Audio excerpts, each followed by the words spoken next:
پیارے دوستو السلام علیکم۔ میں نے تم دونوں سے کیا کہا تھا کس کو اٹھا کر لانا، اور تم کسے اٹھا کے لائے ہو؟ میں نے لالا کی بیٹی کہی تھی۔ شاہزر کا بس نہیں چل رہا تھا کہ وہ ان دونوں کو جان سے مار دے۔ سر آپ نے لالا کی بیٹی کہی تھی، یہ بھی لالا کی بیٹی ہے۔ آپ کو لالا سے انتقام لینا ہے۔ کیا فرق پڑتا ہے اس کی چھوٹی بیٹی ہے یا بڑی؟ کیا مطلب ہے تمہارا؟ کیا ابان لالا کی بیٹی ہے؟ جی سر، یہ لڑکی لالا کی چھوٹی بیٹی ہے۔ ہم نے بڑی بیٹی کو اٹھانے کی بہت کوشش کی، مگر سر بہت ہوشیار ہے، لیکن یہ بہت بے وقوف ہے۔ اسے بس اتنا کہہ دیا کہ اس کے باپ کی طبیعت خراب ہے اور وہ اسے گھر بلا رہے ہیں، تو یہ ہمارے ساتھ چلی آئی۔ سر آپ نے تو بدلہ ہی لینا ہے، کیا فرق پڑتا ہے لالا کی بڑی بیٹی ہو یا چھوٹی؟ آپ کو بدلہ تو لالا سے لینا ہے۔ ابان لالا کی بیٹی ہے، لالا کی بیٹی، میری پرنسز۔ شاہزر اٹھ کر اپنے کمرے میں چلا گیا، جبکہ اس کے آدمی بھی پریشان ہو چکے تھے۔ سر کو لالا کی بیٹی چاہیے تھی۔ انہوں نے یہ کہا ہی نہیں چھوٹی یا بڑی، ہمیں جو آسان لگی ہم نے اٹھا لائے۔ لگتا ہے سر کو وہی لڑکی چاہیے تھی۔ ہم نے غلط لڑکی کو اٹھا کر ٹھیک نہیں کیا، تو کیا کرے، اسے واپس چھوڑ دیں۔ سر باہر آ جائیں تو پوچھ لیتے ہیں۔ اس وقت اگر ہم ان کے پیچھے گئے تو ہمارے ٹکڑے کر کے ہمیں کتوں کے آگے پھینک دیں گے۔ اس لڑکی کو بھی یہی رہنے دیتے ہیں۔ میری ابان، میری پرنسس، لالا کی بیٹی کیوں؟ اللہ جی، ایسا کیوں کیا آپ نے؟ میرے ساتھ ہی ایسا کیوں؟ کتنی مشکل سے پہنچا تھا لالا کے پاس، ابھی تو میں راستہ ملنے کی خوشی نہیں منا پایا تھا اور آپ نے منزل ہی چھین لی۔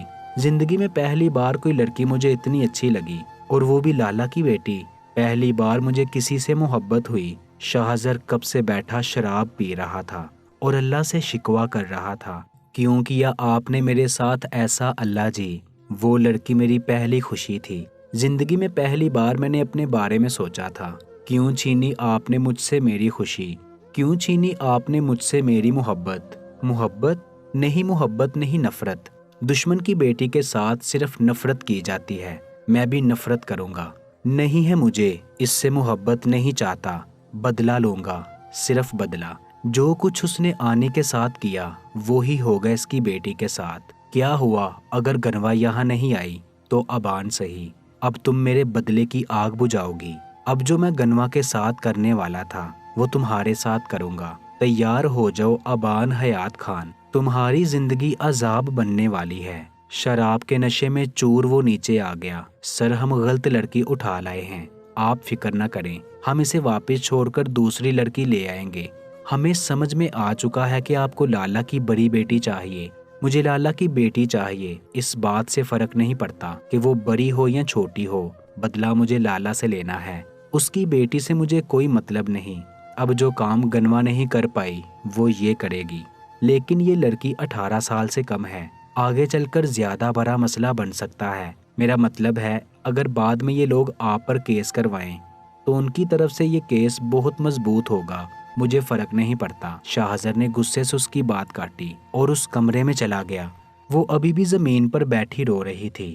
اسے آتے دیکھ کر ایک بار پھر سے منتیں کرنے لگی، کھولو مجھے، جانے دو یہاں سے، میں نے کیا بگاڑا ہے آپ کا؟ مجھے یہاں قید کیوں کر کے رکھا ہے؟ اس کی بات پہ غور کیے بغیر شاہزر اس کی طرف بڑھا۔ اس وقت اس کا صرف ایک مقصد تھا، اپنا بدلہ لینا۔ اپنے بدلے کے سامنے اس وقت اسے اپنی محبت بھی نظر نہ آ رہی تھی۔ چلانا بند کرو، یہاں تمہاری آواز سننے کے لیے کوئی بھی نہیں ہے، یہاں پر صرف میں ہوں، جسے تمہاری چیخوں سے کوئی فرق نہیں پڑنے والا، اس لیے اپنی انرجی ضائع مت کرو، پلیز مجھے جانے دے یہاں سے، ابان نے روتے ہوئے کہا۔ شاہزر نے اپنا ہاتھ آگے بڑھا کر اس کے آنسو صاف کیے۔ نہ میری جان، ساری زندگی انصاف مانگتے ہوئے رونا ہی تو ہے، ابھی انہیں ضائع مت کرو۔ اس کے ساتھ ہی شاہزر نے اس کا دوپٹہ سر سے اتار کے دور پھینکا۔ ایک نشہ تو دوسرا اس پر بدلہ سوار تھا۔ اس وقت شاہزر صحیح اور غلط کی پہچان کھو چکا تھا۔ ابان کی چیخیں پوری حویلی سن رہی تھی، لیکن کوئی نہیں تھا یہاں جو اسے شاہزر کے ستم سے بچاتا۔ چھوڑو مجھے پلیز، چھوڑ دو، رحم کرو، خدا سے ڈرو۔ ابان کی چیخیں اسے ہوش میں لائی تھی۔ ہوش میں آتے ہی اس نے ابان کو خود سے دور پھینک دیا اور اٹھ کر کمرے سے باہر نکل گیا۔ اظفر مولوی کا انتظام کرو، बस इतना कहकर वो अपने कमरे में चला गया, जबकि वो दोनों एक दूसरे को देखने लगे। मुझे ये निकाह नहीं करना, तुम्हें खुदा का वास्ता है, क्यों कर रहे हो मेरे साथ ये सब कुछ? अबान चिल्ला चिल्ला कर बोल रही थी। देखो बीबी, ये तुम्हारी खुशकिस्मती है कि वो तुमसे शादी कर रहा है, वरना जिस मकसद के लिए वो तुम्हें यहाँ लाया है उसके लिए शादी करना जरूरी नहीं। जरा सोचो, अगर उसने अपना मतलब पूरा करके तुम्हें यहाँ से जाने दिया तो सारी जिंदगी किसी को मुंह दिखाने के काबिल नहीं रहोगी। इसलिए मेरी बात मानो और मौलवी साहब के सामने हाँ कर देना, वरना तुम नहीं जानती वो तुम्हारे बाप और बहन के साथ क्या करेगा। अगर तुमने उसकी बात नहीं मानी तो वो तुम्हारे बाप और बहन को मार देगा। क्या उनकी लाशें देखना चाहती हो? असफर ने उसे समझाते हुए कहा। नहीं प्लीज, उन लोगों को कुछ मत करना, तुम लोग जो कहोगे मैं करूंगी। ठीक है। थोड़ी देर बाद मौलवी साहब आएंगे, उनके सामने इस निकाह के लिए हाँ कर देना। असफर उठकर जाने लगा। इसके बाद तुम लोग मुझे जाने दोगे ना? अबान ने पूछा। वो फैसला सर करेंगे, तुम जाओगी या नहीं। फिलहाल तुम बस ये निकाह करो, अगर अपने घर वालों की जान की सलामती चाहती हो तो। थोड़ी ही देर के बाद मौलवी साहब कमरे में आए और निकाह पर हवाने लगे। अगर यहाँ गनवा होती तो बहादुरी से मुकाबला करती, लेकिन यहाँ गनवा नहीं थी, यहाँ अबान थी जो अपने ही साये से डरती थी। निकाह हो चुका था और सब लोग जा चुके थे। अबान वहीं बैठकर रोने लगी। न जाने कितनी देर तक वो ऐसे ही रोती रही। फिर उसे महसूस हुआ कि जैसे उस कमरे में उसके अलावा भी कोई और है। नजर उठाकर सामने देखा तो सोफे पर टांग पे टांग जमाए बैठा वो उसे रोते हुए देख रहा था। फिर उठकर आहिस्ता आहिस्ता करीब आया। मेरी जान, तुम्हें अब सारी जिंदगी रोना ही है, लेकिन इस वक्त रोकर मेरी रात बर्बाद मत करो। शाहजर ने उसे खींचकर अपने करीब किया। आपने कहा था निकाह के बाद मुझे छोड़ देंगे। अबान ने अपने और उसके बीच फासला कायम करते हुए कहा। कैसे जाने दूं, आज तो हमारा निकाह हुआ है, अभी तो सारे तकाजे अदा होंगे। मैं कोई जबरदस्ती नहीं चाहता। अगले ही पल शाहजर उठा और उसे अपनी बाहों में उठा लिया और अपने कमरे में ले जाने लगा। प्लीज मुझे जाने दे, आपने जो कहा वो मैंने कर दिया, अब आप मजीद मुझसे क्या चाहते हैं? आपने यहाँ से जाने की शर्त निकाह रखी थी। उसने उसे कमरे में लाकर कमरे का दरवाजा बंद कर दिया और उसे बेड पर ले आया। खुदा के लिए प्लीज, मैंने कहा मैं किसी किस्म की कोई जबरदस्ती नहीं चाहता और मुझे यकीन है कि तुम मुझे जबरदस्ती करने पर मजबूर नहीं करोगी। प्लीज मुझे घर जाने दें, अबान ने रोते हुए कहा, जब शाहजर का जोरदार हाथ उसके मुंह पर पड़ा। मैंने कहा ना, मुंह बंद। अगर मुझे तुम्हारी आवाज आई, जुबान को गद्दी से खींच निकालूंगा। एक ही झटके से मैं उसे खींचकर अपने करीब किया और बेड पर गिरा दिया और उस पर झुकने लगा। मुझे जाने दो यहाँ से। मैं इससे पहले कि अबान अपनी बात मुकम्मल करती, शाहजर ने उसे गर्दन से दबोच लिया। मुझे बात ना मानने वाली, बहस करने वाली औरतों से नफरत है। अगर अब मुझे तुम्हारी आवाज आई तो ये रात तुम्हारे लिए और भी मुश्किल बना दूंगा। शाहजर ने हाथ बढ़ाकर कमरे की लाइट ऑफ कर दी। सारी रात कमरे में अबान की सिसकियां गूंजती रहीं, लेकिन यहाँ किसे परवाह थी। अपना मकसद पूरा करके उसे बेड से नीचे फेंक दिया। तुम्हारी ये एक रात की अजियत मेरी 20 साल की अजियत के आगे कम है, बहुत कम। उसकी मासूमियत की धज्जियां उड़ाकर शाहजर पुरसकून होके सो गया और वो फर्श पर पड़ी रोती रही। आप समझने की कोशिश करें, मेरी बेटी कल से गायब है, वो घर नहीं आई, न जाने कहाँ चली गई है। कॉलेज गई थी, भाग गई होगी किसी के साथ। ऐसे केसेस लेके मत आया करो। थाने में पुलिस ऑफिसर लाला से बात करते हुए भी एहसान कर रहा था। नहीं साहब जी, मेरी बेटी बहुत छोटी है, वो तो इन बातों को समझ भी नहीं सकती। हाँ, सब लोग आकर ऐसा ही कहते हैं। पता करवाओ उसका कोई आशिक था कि नहीं। भाग गई होगी किसी के साथ मुंह काला करके, और तुम लोग हमारा दिमाग चाटने आ जाते हो। ऑफिसर बोला, साहब जी ऐसा मत कहें, मेरी बेटी बहुत छोटी है, मेहरबानी करके उसको ढूंढने में हमारी मदद करें। लाला ने हाथ जोड़ते हुए कहा, हाँ हाँ ठीक है, मैं रिपोर्ट लिख देता हूँ। बताओ कब से गायब है तुम्हारी बेटी? ऑफिसर ने एहसान करते हुए पूछा। सुबह कॉलेज गई थी, इसके बाद पता नहीं कहाँ चली गई। सुबह कॉलेज गई तो तुम यहाँ क्यों आ गए? अगले 24 घंटे से पहले नहीं होगी रिपोर्ट दर्ज। जाओ, जब 24 घंटे हो जाए गायब हुए तब आना। ना साहब जी, मेरी बेटी न जाने किस हाल में होगी, मेरी मदद करें। लाला मिन्नतें करते हुए बोला। मेरा दिमाग मत खराब कर। ओवकार इसको बाहर का रास्ता दिखा, ऑफिसर ने जान छुड़ाने वाले अंदाज में कहा और लाला के जाते ही किसी को फोन करने लगा। जी साहब जी, आपका काम हो गया। लाला की रिपोर्ट दर्ज नहीं हुई, ऑफिसर ने फोन कान से लगाते हुए कहा। कोई फायदा नहीं हुआ इस प्लानिंग का, असफर अफसोस करते हुए बोला। कहाँ लाला से बदला लेना चाहते थे और कहाँ उसी की लड़की से निकाह पर हा लिया। हाँ यार, ये बात तो मुझे भी समझ में नहीं आई। शाहजर साहब ने ऐसे कैसे लाला की बेटी से शादी कर ली? क्या चल रहा है इनके दिमाग में? सारी प्लानिंग का सत्यानाश हो गया। समझ में नहीं आ रहा आखिर शाहजर साहब चाहते क्या हैं। बाबा, कुछ पता चला बानो का? लाला को घर के अंदर आते देखकर गनवा दौड़कर उनके करीब आई। नहीं बेटा, कुछ पता नहीं चला। पुलिस वालों ने रिपोर्ट दर्ज करने से मना कर दिया है। वो कहते हैं जब तक 24 घंटे नहीं हो जाते तब तक नहीं लिखेंगे। ये क्या बात हुई बाबा? 24 घंटे में बानो के साथ न जाने क्या क्या हो जाए। अल्लाह न करे हमारी बानो के साथ कुछ बुरा हो। न जाने किस हाल में होगी मेरी बच्ची। बाबा दोनों हाथ में सर पकड़कर चारपाई पर बैठ गए, जबकि गनवा भी अपने आंसू साफ करते उनके साथ बैठ गई। उसकी आंख खुली तो अपने आप को नरम गरम बिस्तर में पाया, जबकि अपने आप को किसी की कैद में महसूस करके वो कसमस आई। उसने हिम्मत करके नजर उठाकर देखा तो शाहजर ने उसे किसी तकिए की तरह अपनी बाहों में बीज रखा था। उसकी इज्जत को रौंद कर शाहजर ने उसे बेड से नीचे फेंक दिया था, तो अब वापस बेड पर कैसे आई? रात की बेबस याद आते ही वो एक बार फिर से रोने लगी और अपने आप को इस कैद से छुड़ाने की कोशिश करने लगी।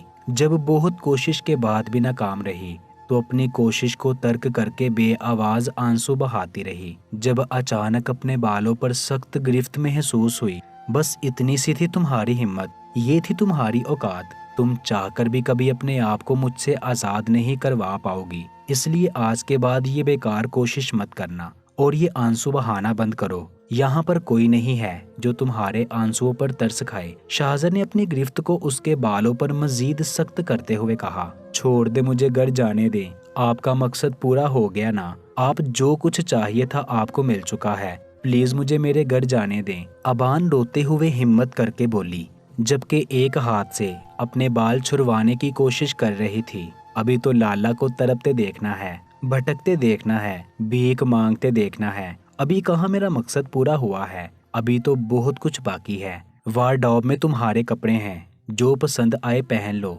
यहाँ सब कुछ तुम्हारा ही है। यहाँ तुम्हारी जरूरत की हर चीज मौजूद है, लेकिन तुम्हें कुछ चाहिए हो तो तुम मुझे बता सकती हो। फ्रेश होकर नीचे आ जाओ, नाश्ता करेंगे। ये कहकर शाहजर उठकर जाने लगा। तुम्हारे पास सिर्फ 10 मिनट हैं, जल्दी से नीचे आओ, मुझे बहुत भूख लगी है।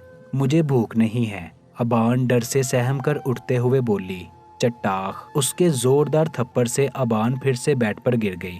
मुझे इनकार सुनने की आदत नहीं है। उसके बालों को एक बार फिर से सख्ती से पकड़कर कहा, तुम्हारे पास सिर्फ 10 मिनट हैं। आई बात समझ में? शाहजर ने गुस्से से पूछा। आई बात समझ में? जवाब ना पाकर फिर से धारा। अबान ने रोते हुए सर हाँ में हिलाया। Good girl. उसका गाल थपथपाकर वो कमरे से बाहर जाने लगा। अबान की रुकी हुई सांस बहाल हुई और उसने बेड की क्राउन से टेक लगाकर आंखें बंद कर ली, लेकिन अगले ही पल उसे महसूस हुआ जैसे कोई उसे देख रहा है। उसने झट आंखें खोली तो सामने शाहजर दरवाजे पर खड़ा उसे देखता रहा। काश तुम लाला की बेटी ना होती, काश। शाहजर के लहजे में कुछ ऐसा था जो अबान को शिद्दत से महसूस हुआ। अगर ऐसा होता तो ये सुबह बहुत हसीन होती। शाहजर इतना कहकर चला गया, जबकि अबान न जाने कितने ही देर उसके लहजे की शिद्दत महसूस करती रही। रात चाहकर भी शाहजर इतना न गिर सका जितना वो गिरना चाहता था।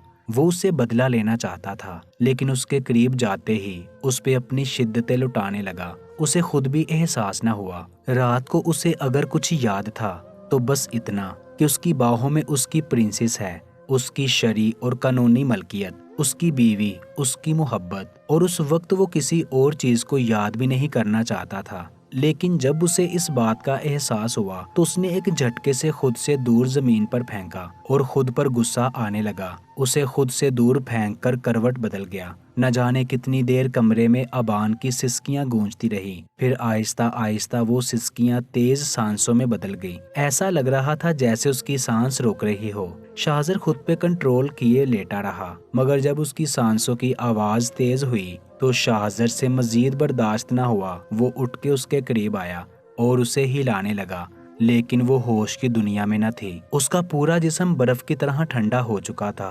شاہزر نے اس کی نبض چیک کی جو بہت دھیمی چل رہی تھی۔ ابان اٹھو، اسے پکارنے کی کوشش کی، لیکن وہ ایسے ہی بے ہوش پڑی رہی۔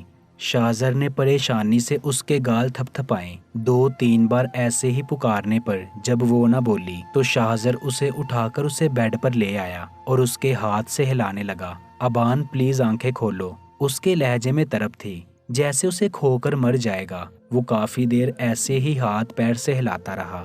جب ابان نے ذرا سی آنکھیں کھول کر دیکھا اور پھر آنکھیں بند کر لی، یقین کر کے اب وہ ٹھیک ہے، شاہزر نے پرسکون ہو کر اسے اپنی باہوں میں بیج لیا۔ السلام علیکم صاحب جی، اس کا نام سلطانہ ہے، یہ ہمیشہ بی بی جی کے آس پاس رہے گی، ان کا خیال رکھے گی، اس کے نوکر نے آ کر بتایا، جس سے اس نے ایک ملازمہ کا انتظام کرنے کو کہا تھا، کیونکہ اس سے پہلے اس گھر میں کبھی ملازمہ نہ آئی تھی۔ اس گھر کے سب کام مرد حضرات کرتے تھے۔ ہاں ٹھیک ہے، تم جاؤ، وہ اوپر ہے، اسے نیچے ناشتے کے لیے لے کے آؤ۔ جی صاحب جی۔ ملازمہ حکم کی تکمیل کرتے سیڑھیاں چڑھنے لگی۔ رکو، کمرے کے اندر مت جانا، میری بیوی کے علاوہ کوئی بھی میرے بیڈ روم میں نہیں جا سکتا تھا، شاہزر نے وارن کرنے والے انداز میں کہا۔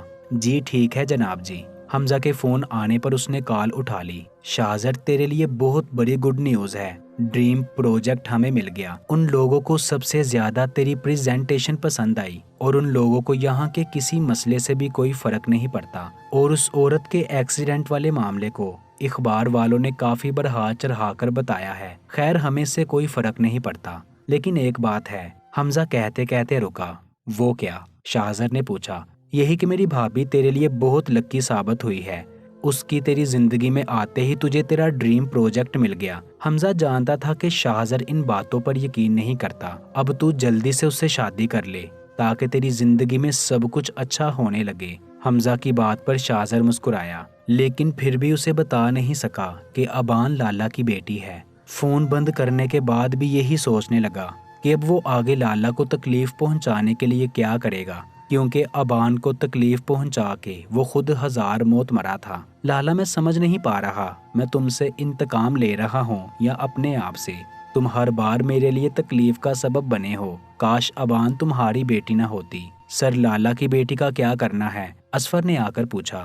اپنا جملہ درست کرو اصفر، لالا کی بیٹی نہیں، شاہزر شاہ کی بیوی ہے وہ۔ شاہزر اتنے زور سے دھارا کہ اصفر بوکھلا کر رہ گیا۔ Sorry sir, I'm really sorry. اس کی آنکھوں کی سرخی دیکھ کر معافی مانگنے میں ہی بہتری جانی۔ سر آپ کے ہاتھ کو کیا ہوا؟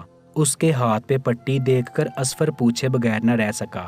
اپنے کام سے مطلب رکھو اصفر، شاہزر نے غصے سے کہا، تو وہ سوری کہتے ہوئے وہاں سے نکل گیا۔ اب وہ اسے کیا بتاتا کہ اپنی پرنسس پر ہاتھ اٹھانے کی سزا دی ہے خود کو۔ پیارے دوستو، آپ ہمارے چینل کو سبسکرائب کر دیں اور بیل آئیکن کو پریس کر دیں۔ شکریہ۔